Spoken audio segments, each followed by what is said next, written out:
30. savol. Muhammad alayhissalomning Allohning payg'ambari ekanligiga guvohlik berishning sharti nima? Allohdan boshqa ibodatga loyiq hech ma'bud barhaq yo'q deyish bilanla shahodat qabul qilinamdi. Bismillah, alhamdulillah, assalatu vassalamu ala rasulillah. Assalomu alaykum va rahmatullohi va barakatuh. Tuvanda diqqatingizga İmam Hafiz al-Hakami rahimahullohning İslam aqidasi haqida savol-javoblar kitobidan İslam asoslari babida 30. savol.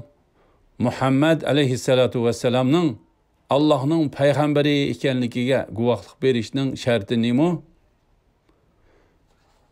Allohdan boshqa ibodatga loyiq hech ma'bud barhaq yo'q deyish bilanla shahodat qabul qilinamdi degan savolning javobini o'qiymiz inshaalloh. A'udhu billahi minash-shaytonir-rojim.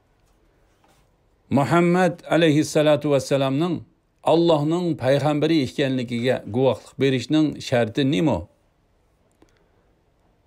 Allohdan boshqa ibodatga loyiq hech bir ma'bud barhaq yo'q deyish bilanla shahodat qabul qilinamdi.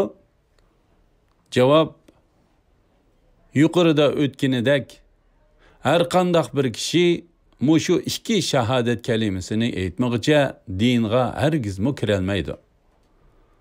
U ikki kalima bir-biri bilan zich bog'lanishliqdir. Birinchisi bilan ikkinchisining shartlari o'xshashdir. Alhamdulillah, yuqorida İmam Hafiz al-Hakami rahimahullohning İslam aqidalari haqida savol-javoblar kitobidan Muhammad alayhissalomning Allohning payg'ambari ekanligiga guvohlik berishning sharti nima? Allohdan boshqa ibodatga loyiq hech ma'bud barhaq yo'q deyish bilanla shahodat qabul qilinamdi degan savolning javobini oldinglar. Oxirini keyin qitimliq o'qishimiz davomlashtiramiz inshaalloh. Sallallohu ala Muhammad va ala alihi va sahbihi ajma'in. Assalomu alaykum va rahmatullohi va barakatuh.